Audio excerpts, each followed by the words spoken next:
Okay, ready? Okay, everyone. First of all, thank you for everyone for coming. Happy Mother's Day to all the mothers. Thank you to, obviously, Mrs. Adado for planning such a nice breakfast, such a nice brunch. As well as Mrs. Dweck, wherever you are. Thank you, Mrs. Dweck. There's also a very special mother that's always with us, but she's in secret. It's Lupe. Lupe!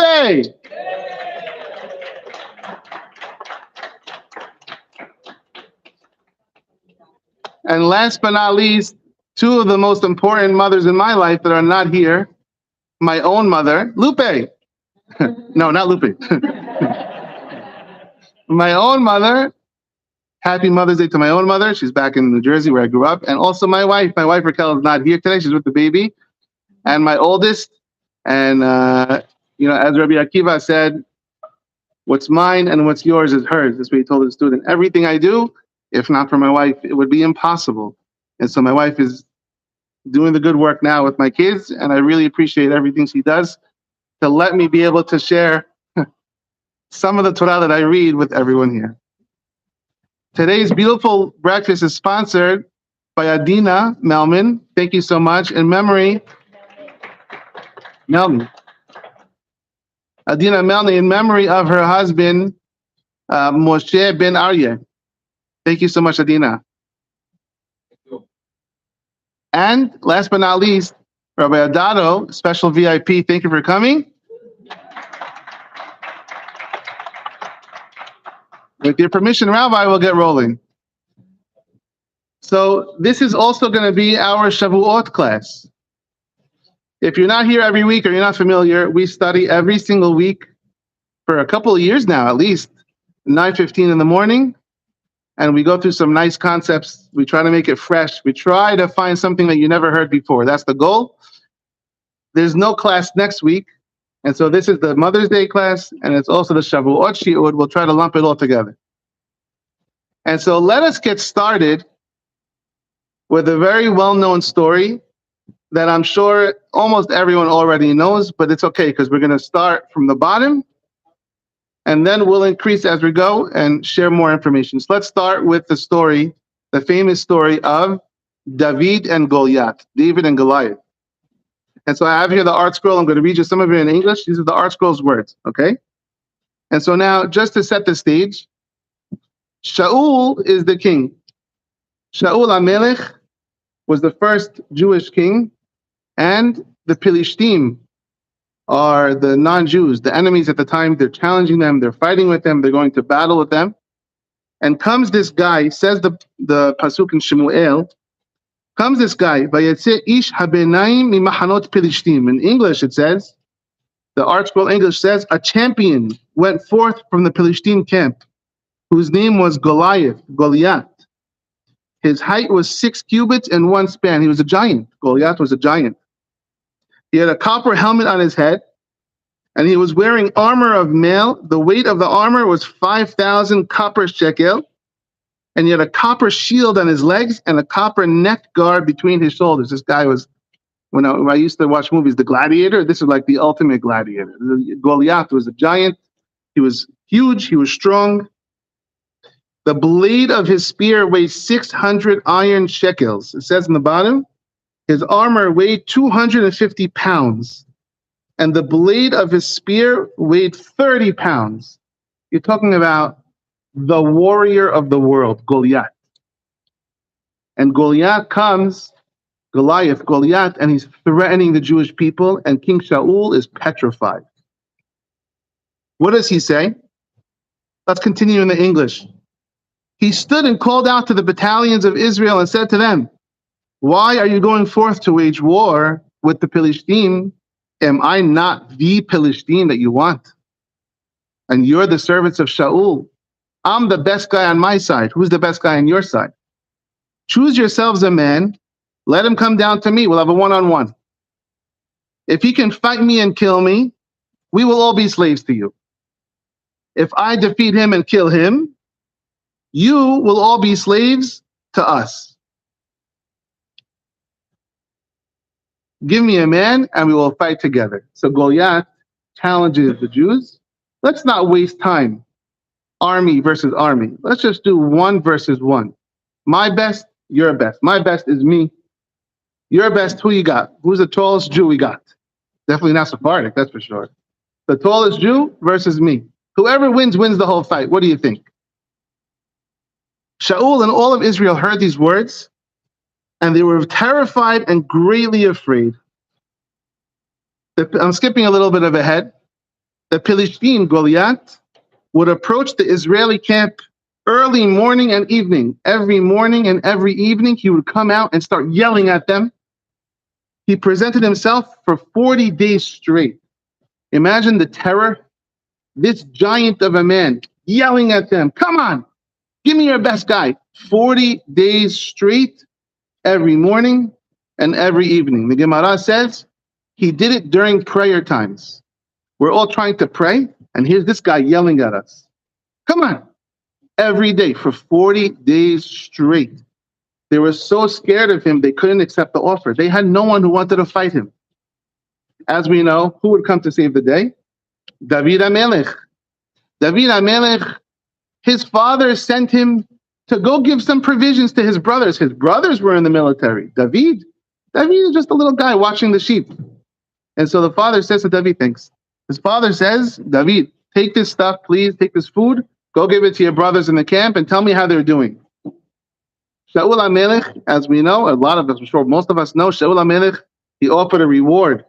If anyone can take this man, Goliath, on his challenge and beat him, he will get my daughter, the princess, as a wife. That's Michal, which David did, and he beat Goliath, and he married Michal, his wife. And so what happens is, David, he comes to the camp and he says, what's this fuss all about? What's this guy yelling at us? What is he disgracing us for 40 days during davening, during prayers? What is he saying? Can someone shut this guy up? And everyone says, no, we're petrified of this guy. Everyone's scared of him. So David says, let me do it. I'll do it. And so finally, Shaul says, go ahead. So Goliath, I'm skipping ahead. The Philistine walked closer and closer to David. Goliath is approaching David, and the man bearing his shield was before him. And Goliath looked and saw David, little David, and he made fun of him, for he was a youth, ruddy and handsome, it says in the art scroll.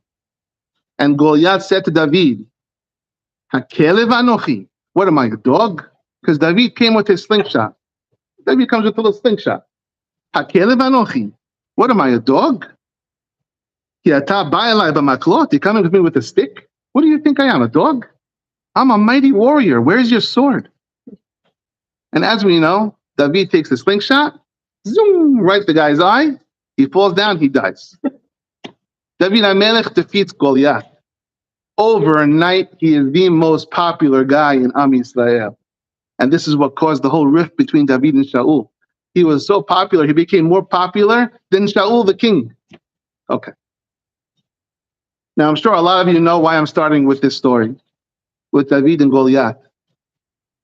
David and Goliath were not just adversaries one-on-one in battle. David, the Jewish future king, and Goliath, this Rasha, this Philistine, this Palestinian Rasha, were cousins. They were cousins, which adds a little bit more of awkwardness to this battle. How are they cousins? They were cousins because of the story of Ruth. The story of Ruth was written, Megillat Ruth, was written by Shemuel HaNavi. Shemuel HaNavi was the prophet that made Shaul the king, and then Shemuel was the prophet that made David the king. Shemuel HaNavi decided to write a sefer called Megillat Ruth to show everyone exactly where David HaMelech came from. That is the purpose we have Megillat Ruth. People used to make fun of David that he was a mamzer. People used to make fun of David that he was illegitimate. And so Shemuel said, the king of Israel, I got to show the whole history. I'm going to write down the entire history. That's how we have Megillat Ruth. When does Megillat Ruth take place? The first pasuk, It was in the time of the judges. The time of the judges was before the time of the kings. The Gemara says that Boaz was the man, the great Jewish leader that Ruth would eventually marry.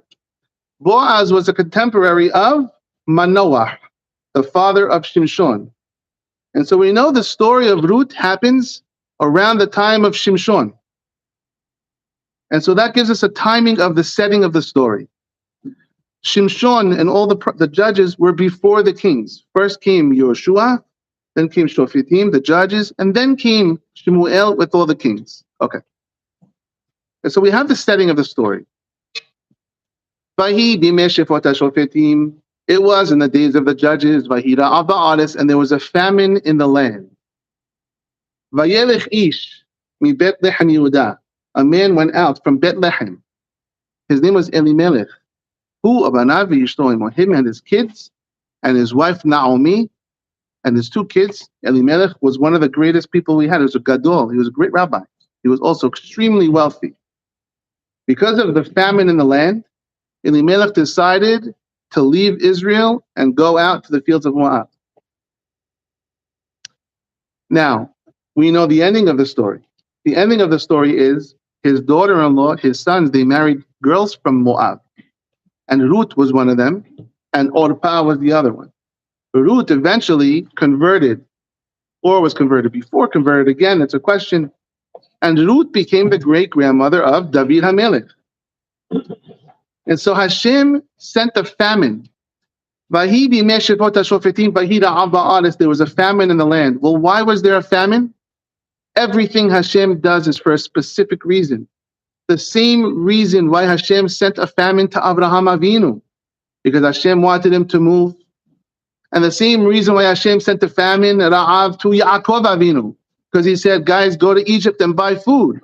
Why did Hashem do this? Because I want you to go to Egypt, because they're going to go there and eventually get Matan Torah. Everything is a reason. There is nothing that happens in the world without a reason. Why did Hashem send a famine in those days to Bethlehem?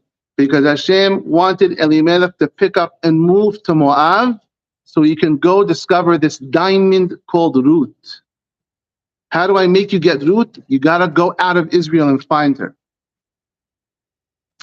Now, Ruth was Moabiyah. She was from the tribe of Moab, from the nation of Moab. We're not allowed to marry men from Moab. It says, Lo yavo Amori Moabi bekal Hashem. You cannot marry a Moabi and an Ammoni. Someone from Ammon and someone from Moab, they're not allowed to convert.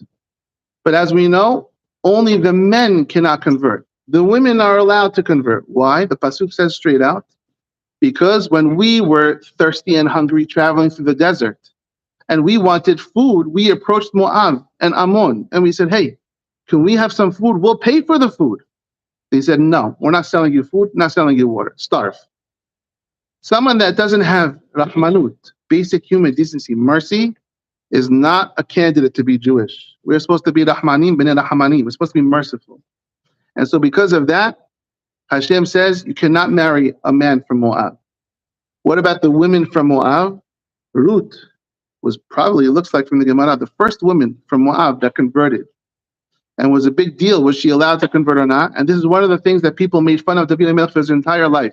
David HaMelech suffered his entire life. Every time he went to the yeshiva, they made fun of, some people made, not everyone, some people made fun of him and said, you're a goy. Your great-grandma's a goy. She's not Jewish. You're not allowed to convert from Moab. But the halakha was not like this, because it says, Lo yavo Moavi, a male from Moab cannot convert. But a Moabit, a female from Moab, can convert. Why? Gemara gives a couple of reasons. One reason, when you were out in the fields, in the desert, and you went out to people of Moab and said, hey, can you please come out to the desert and give us food? Whose job was it to come out? It was the men. The men were the warriors. And so we would expect the men of Moab to give us food. We're not expecting the women to leave the whole family behind, leave the children, and bring us food. And so the women are not to blame. The men were the ones who were cruel. The women were not cruel from Moab. And therefore, females from Moab are indeed candidates to be Jewish people. That's why Ruth was allowed. Now says the Ben Ish Hai, Look at the midah keneged midah. Look at the way Hashem runs the world. Moab was punished because we were hungry and thirsty, and they wouldn't give us food. Why did Elimelech leave? Because he was wealthy, and he didn't have the ability to give everyone else food. Gemara says he didn't want to spend all day long giving people food. And so he skipped town. He left with his kids. He went to Moab, the very place where they didn't give us food, and he didn't want to give food to other Jewish people. He went there, and he ended up receiving someone from Moab who was so kind, who gave us so much. Everything is midah keneged midah.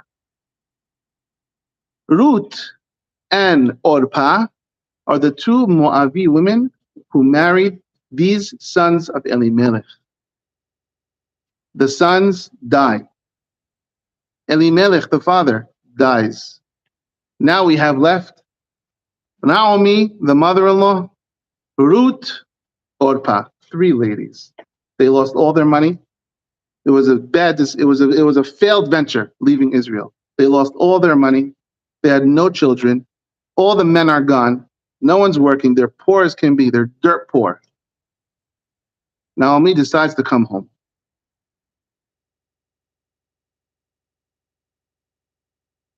Now, I said they're cousins. David and Goliath were cousins.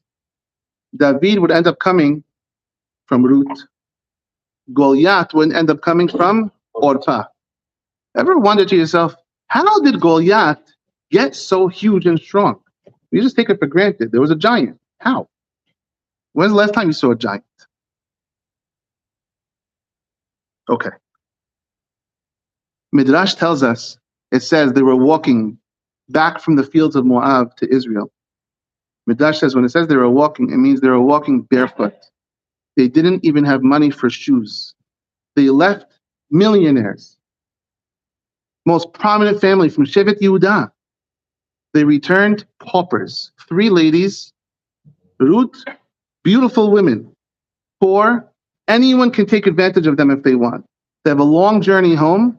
It's very dangerous. They're in the field. When it says walking in the Sedeh Moab, the fields of Moab, that's a danger to three women alone. What does Naomi tell the girls? Naomi says to the girls, go home.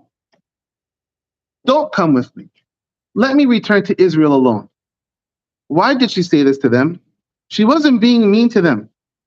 Ben Ish Hai explains she loved these girls very much. These were her daughters-in-laws.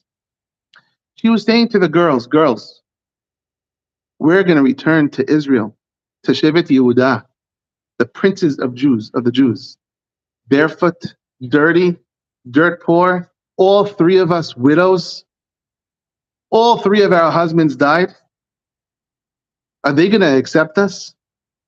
If we make it alive, walking all the way to Israel, if we make it alive, how do we know someone on the road is not going to see us and take advantage of us?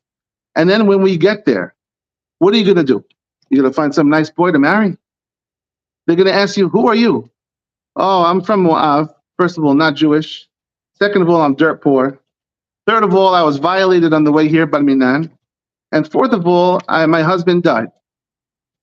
Midrash says, Ruth actually was married to both of the husbands. Her husband died. The second husband, the brother, did yibum and took the wife, and then he died. So Ruth was a double husband killer. Who's going to marry you? Ben Ish Hai says, Naomi is saying to her, who's going to marry you? You're a double black widow. You're a double husband killer. You're dirt poor. You got nothing going for you. Here's my idea. Go home. I'm not saying go home permanently. Go home for a few months. Take a shower. Get a job. Rebuild your life. Come back. Come back anonymously. Who are you? I'm just a girl from Moab. Maybe you'll have a shot. I want you to get married again. You're not going to get married. You have no prospects. So Safot says, if you do the calculation, she was like 200 years old. Naomi wasn't being mean to her, saying, go home and don't come back. Naomi was speaking logical common sense. It's not a good idea. Go home, come back later. The plan made so much sense that Orpah listened to the plan. First she said, no, I don't want to leave you. He said, you know what? You're right. Who's going to take me? You're right. I'll go home. I'll come back. The plan all along was to be Jews. All of them wanted to be Jews, to convert. Just not now. Why does it have to be right now? Orpah kisses Naomi. She cries on her mother-in-law's shoulder, and she walks back home. Gemara says, and the Midrash, Orpah, she left Naomi. She left her anchor. She fell completely out of control. She spiraled completely out of control. She was a good girl. When she left her mother-in-law and went back home, the Gemara says she was with 100 men in one day, that one day. Another opinion the Gemara says, this is disgusting, even a dog. What does this mean? If you take it to common psychological modern terms, she was probably extremely depressed and extremely lonely and hit rock bottom. I don't blame her.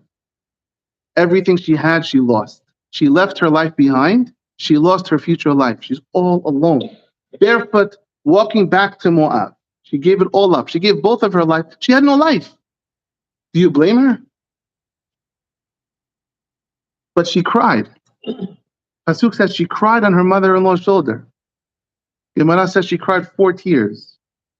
And in the reward for the 4 tears she cried, she had 4 giants as children, Goliath and his 3 siblings. And the Gemara says she walked 40 steps with her mother-in-law before going back home. Another opinion says she walked 40 miles, let's call it 40 miles, before going back home. And the Gemara says, in exchange and reward for the 40 steps or the 40 meal, her kid, Goliath, when he's taunting Am Israel during our prayer times, Hashem let him go untouched for 40 days. No one's going to kill him for 40 days. You did 40 steps, he's got 40 days until David takes care of the guy. There's a reward for every little action that she did.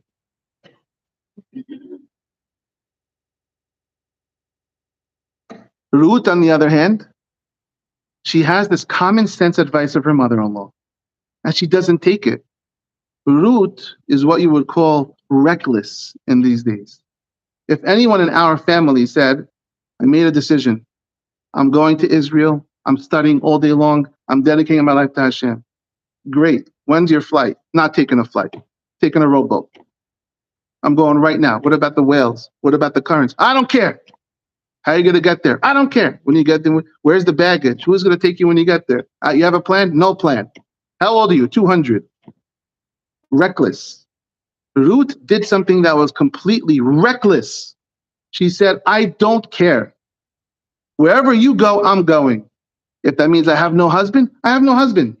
If it means I'm a dirt pauper collecting stalks of barley in the fields for the rest of my life, I will do that. Amech Ami, your nation is my nation. Elokai Elokai, and your God is my God. I'm going to do what doesn't make sense. Your plan is right, Naomi. You're correct. However, I'm not doing what's right. I'm doing what I need to do. Ruth is the Em HaMelech. Ruth is the Jewish mother. Ruth is the only person in the entire Tanakh that it calls Eshet Hayil. Eshet Hayil means, who's Eshet Hayil? It says in Ruth, Ruth is an Eshet Hayil. What does a Jewish mother do? What makes sense? Not always. What the calculator says we can afford? Not usually. Sometimes the husbands are so stuck in reality, and that's our job, to be realists. We're working, we're providing. Honey, it doesn't make sense. We cannot afford the tuition in this Jewish school. And the wife's response, I don't care. They're going to the Jewish school by hook or by crook, but it doesn't add up. It doesn't make sense. Who says we do what makes sense? The power of the Jewish mother that we get from Ruth is to be reckless for the sake of the children. The men usually don't have the ability. We're rooted too strongly in reality. The women are the caretakers of the children. The women are the ones who say to the husband, we're going to the shul. You're closing the store on Saturday. No, it's my best day of the week. You're not listening to me. You're closing the store on Saturday. Finished. That's what a Jewish mother does. And a Jewish mother brings us David HaMelech. Now, it's a good thing Ruth was reckless, because it happens to be that when she got to Bethlehem, it was perfect timing. Because it says in the Midrash, Boaz was married, but his wife just died. Ben Ish Chai says, in his opinion, they arrived in Bethlehem the day after Shavuot. Isru Hag, he says. And he says Boaz's wife died the day before Shavuot. They had 1 day of Shiva, and when the holiday comes, Shiva's over. 1 day of Shiva, Shiva's over. Isru Hag, Ruth shows up to the scene. Now he's a great bachelor. He just lost his wife. Eventually they got married. Hashem gave her a child. Boaz died right away. If she would have done what made sense, he wouldn't be alive when she got there. We would have no David HaMelech.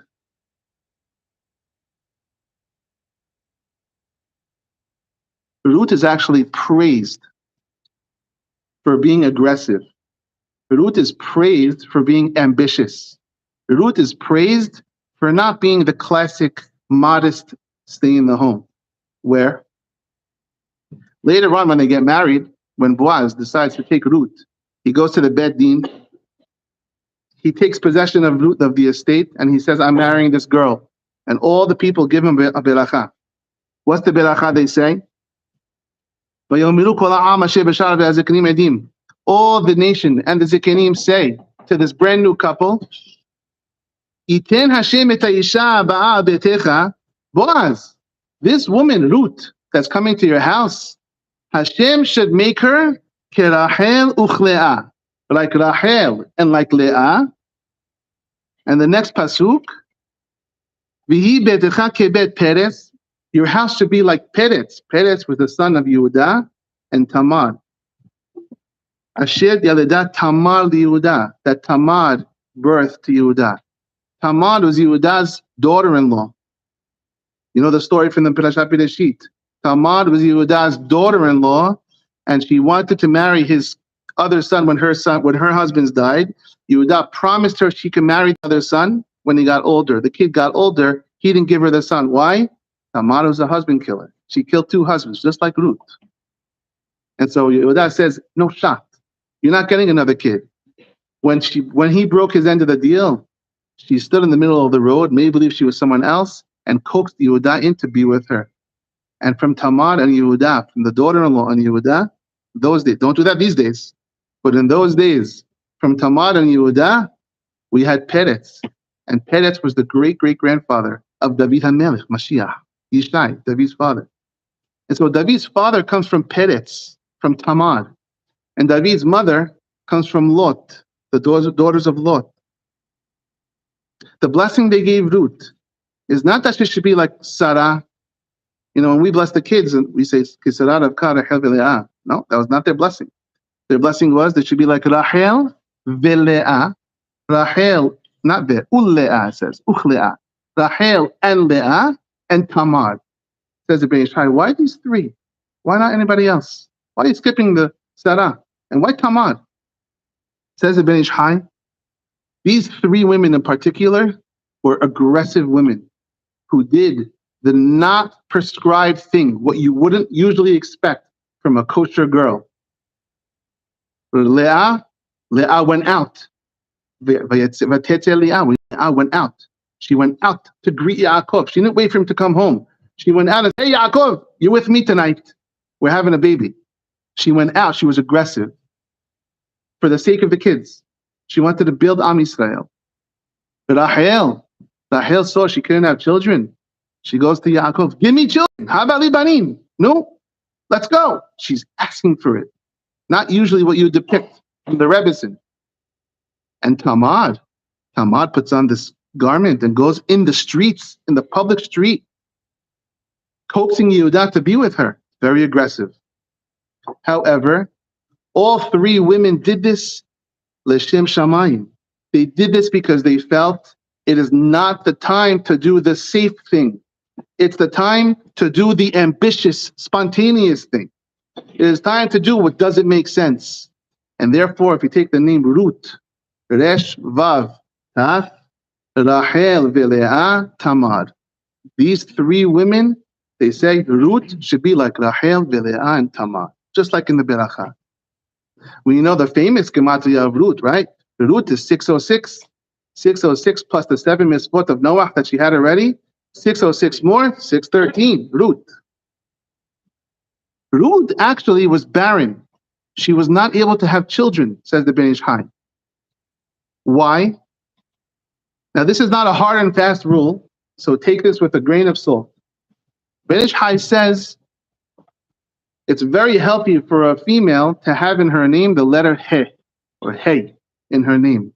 It gives them berachah to have children. Now, I'm not saying if you don't have a Hey in your name, you're in trouble. It's not true. My wife's name is Rachel. It's okay. He says it's good traditionally to have a Hey in the name. And a lot of female names actually have a Hey in it, if you think about it. The Yud, said the Ben Ish Chai, is more of a masculine letter.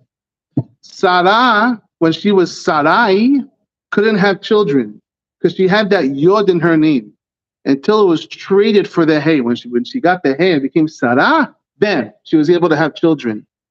Rachel also had a hard time having children. Rachel was barren. What happened with Rachel? She goes to Yaakov. She says, hey, I'm having an issue having children. It looks like I'm barren. I need a Hey. Take Bilhah. She's got 2 Heys in her name. Bet Lamed He. Take Bilhah as a wife, and I will be built through her. I'm going to take the koach of her Hey will go to me also. As soon as he takes Bilhah, Rachel has children. And so same thing for Ruth. She was barren, and she couldn't have children as well. She needed this power of the Hey, says the Ben Ish Chai. If you look at the pasuk, on the climax of the story in chapter 3, when Ruth approaches Boaz as he's sleeping, and she lies next to his feet. Very romantic part of the story. When he wakes up and he sees there's a girl by his feet, and he sees it's Ruth, and he decides to marry her, he says, we're not getting married right now. We got to do this the kosher way. In the morning, I'll go to Bet Din and we'll take care of it the kosher way. Nothing happened that night. But he gave her a gift. He says to her as follows, Vayomer, Havi hamitpahat asher alayich. Give me the cloth that's on you, the mitpahat, the kerchief that's on you. Ve'heziba, and hold onto it. Vatohezba, and she held onto it. Vayamot shesh se'orim, and he measured 6 grains of barley. Vayashit aleha, and he put it on the kerchief. And they went to town. This is his little gift that he gave to her. What is this gift? Says the Ben Ish Chai. She says, I'm barren. I was never able to have children. Boaz says you need the power of the Hey, the koach of Hashem's Hey to have children. Havi hamitpahat asher alayich. Give me this covering that's on you. You're covered up from the beracha of children. Give me the covering. Ve'ehezi ba, and hold on to the Hey. Ve'ehezi behe. Hold the Hey. Take this Hey that I'm powering you with. Vatohez ba, and she held behe. She held the Hey. She got the power of the Hey. He gave her the 6 seorim, that she says, which is corresponding to 6 children she would have from the tribe of David until the Mashiach. And he says, now we're ready to go to town and get married. Ruth was initially barren as well, but because she was ambitious and she didn't do what only makes sense, she went out barefoot. She took the risks. She said, you know what? Maybe someone will see me in the field, beautiful woman, and violate her. Maybe that will happen. I'm going anyway. And if I come to the city and I'm in rags and I'm a mess, no one's going to touch me. That's okay. We're doing it. She was ambitious, but because she was ambitious, she got Boaz, and she actually had children. She had children from him, a child. Now, Orpah, back to the story with Orpah. Her sister, her stepsister, or her co-wife, Orpah. She's on the way back. She's downhill. She's with all these guys, even like a kelev, as one opinion says in the Gemara. That's how in a downward spiral she was. How did she have giants for children? If you remember, I told you when this story took place. The story took place in the time of the Shofetim. Which Shofet did I mention the story took place in the time of? The father of Shimshon. Says the Hatam Sofer an unbelievable idea. He quotes a midrash. Hatam Sofer says Orpah was in such a downward spiral. She made such a mess of her life. When the Pelishtim captured Shimshon, the great, mighty Jewish warrior who was superhuman, super strong, and they finally locked him up and poked his eyes out, and he was in jail, she went into the jail and raped Shimshon. She wanted to have a child from him. And who was that child? Goliath. Hatam Sofer says Goliath was the child of Orpah and Shimshon. Now we go back to Parashat Vayhi, when Yaakov Avinu is blessing the children. He gets to Dan. Dan is where Shimshon comes from. He says, Dan is a snake. Lishuatecha kiviti Adonai. He adds a 3-word prayer, only for Dan. He stops what he's doing when he mentions Dan, Shimshon's grandfather. Lishuatecha kiviti Hashem. Hashem, help me. What is he praying for? Rashi on the bottom, it says, he was praying for Shimshon's success. Hatam Sofer says, not Shimshon's success. He was praying for the disaster that Shimshon would bring to the world with Goliath. What a power. I'm going to have Shimshon, which is a great, mighty warrior on our side, but because of him, we're going to also have a fearsome and strong cousin to deal with.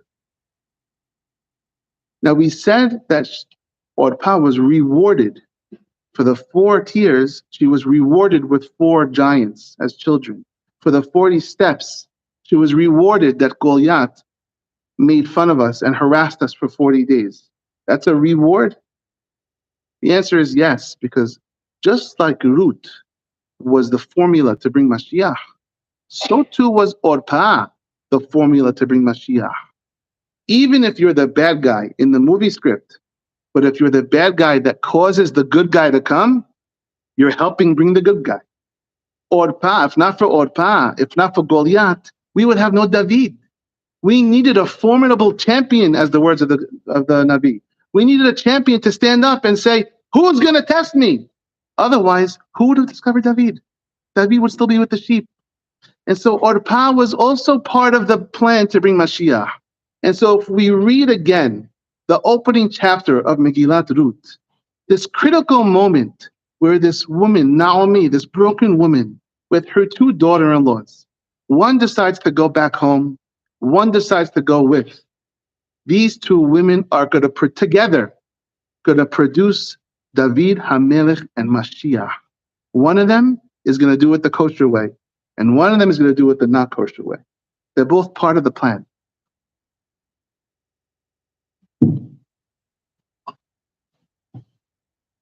Now, we understand a little bit more why Goliath, when David HaMelech, his cousin, comes to challenge him, when Goliath says, who's going to challenge me? And comes his cousin, he says to his cousin, what am I, a dog? You think I'm from the dog? You think I'm from the dog? I'm not from the dog. I'm from Shimshon. I'm going to rip you apart. A little more insight into why he said that to David HaMelech. I've said this before to a lot of the ladies here, but we'll say it again. A story of a Rebbe in Chicago. The Rebbe in Chicago, after the semester is over, his students are going back home. And he goes to the train station in Chicago, busy train station. One of them is going west, one of them is going east. New York, LA, furthest places on the map. And they're in the busy train station, and all the trains are stopped for a few minutes as the passengers loaded. There are multiple tracks. He points to 2 trains, and he says to his students, boys, how far apart are these trains? Students say, I don't know, 4 inches? How far are the tracks? 6 inches? This says no. 3,000 miles apart. It looks like it's 3 inches away. You're only looking at where it is now. Where are they going? Look one step ahead. The decision of Orpah and Ruth, at the time they made the decision a couple of inches apart. Orpah was also going to convert. You're right. I'm going to go home. I'll come back in 2 weeks. Ruth says, I'm going now. It's a 2-week decision. It's not a 2-week decision. It's worlds apart of a decision. Because every little decision we make, even if it seems unsubstantial, a few inches, can change the world and the dynasty of the entire Jewish nation. Whose responsibility is this? You mothers. Because the men are too busy. The men are busy on Excel and QuickBooks, making sure all the things add up. And if it doesn't make sense, sorry. And the women have to stand up to the men and say, you know what? I'm deciding not to be the quiet housewife. Now, Jewish mothers don't have this problem. I'm deciding not to be the quiet housewife right now. I want to tell you something. We're not going left. We're going right. Either over it, under it, or through it. We're going forward with the plan. We're relying on you, the women. We may not ask you for it, and when you give us your advice and you insist on certain things, we may put up a fight. But we appreciate and we're relying on what you're doing. You need to steer us in the right direction. You need to put your foot down when it's time to put the foot down for the benefit of the children. Don't always do what makes sense. We do what needs to be done. I just want to share one last piece for those women, those mothers here that don't have mothers anymore in this world. Because Mother's Day, it can turn into a sad day, God forbid, if your mother's no longer here. And so I want to read to you one piece from the Pele Yoetz, Rabbi Eliezer Papo. He's very strong in his opinions in this piece. And so it might come off a little bit strong, so buckle up. But it's a good message. Says Rabbi Papo. This is in the section of Kibud Av Va'im, honoring your mother and father. V'ikar hakavod hu, the main honor for our parents, shehem mechavedo b'moto, is to honor them when they're deceased. You can honor your parents when they're deceased more than when they're alive. V'chol asher bechoho leme'ebar le neyach nafsha ya'aseh midei yom liyom lo yishkach. Anything you can do for your parents when they're gone on a daily basis will benefit them immensely. Don't forget on a daily basis to do something for your mother. Lo kemo rabim me'amei haaretz, not like a lot of people think. She'enam zochrim et avihem v'imam ela b'yom yartzeit. A lot of people only decide to remember their mother or their father on the yartzeit day. And that doesn't mean they don't think about their mothers on other days. It means they think, maybe I should go to shul today. Maybe I should put a tzedakah on the pushka today. Maybe I should be nice today because it's the yartzeit. What about not on the yartzeit? She'omrim kaddish. People come to shul, the men, to say kaddish on the yartzeit. They give a donation. They open a book and they read. Oy lahem la'avot. Woe is to the parents. Shemetzapim abenehem sheifdum v'ya'alum be'el shahat. They're sitting there every day waiting for their children to help them in Shamayim. And they only come around once a year. Shebazeh she'osim kim'at. This that they're doing on the day of the Yortzeit, it's almost nothing. It's a drop in the bucket compared to what they could be doing. I wish they wouldn't even hurt their parents. I wish they're at a neutral. I wish they would be at neutral when you compare the good things they do on the Yortzeit to the things they never do during the year. Very strong words. And he says, הנה כי כן ראוי לבן יכבד אב שיהיה מבט, what is this? It's ruined. מכיר. שיהיה מכיר את מקומו ולא יסמוך על עצמו למד קדישים מהפתעות ותפילות. It's befitting for a person when they remember their parents not to just rely on the Kaddish, not to just rely, I'm going to shul and saying Hashkabah and I check the box. Don't only do something for your parents for the 12 months and on the Yortzeit day only. Who in this generation of orphans that after the neshama goes up for 12 months, they're perfectly crystal clear and they don't need any help from us down here. Everyone needs help. Everyone can be lifted higher and higher.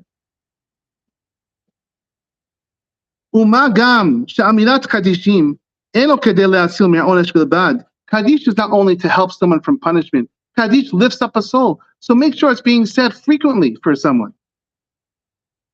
And he says, if we have in mind on a daily basis, and we learn, and we give tzedakah, and we do good deeds, and we give donations, and we come to the shul, in the memory of our parents, of our loved ones, Yisa beracha me'et Hashem, we should get beracha, blessing from Hashem.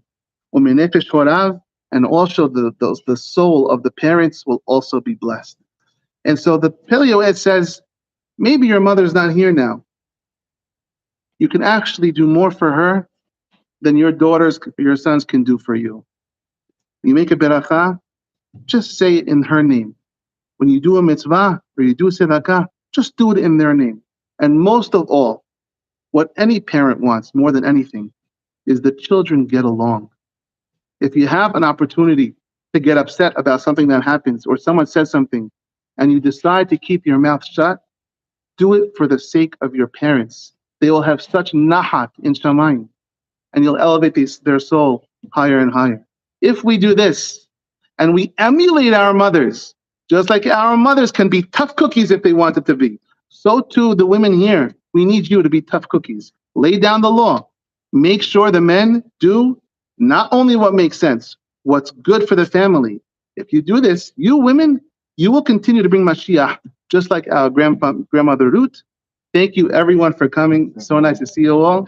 Happy Mother's Day.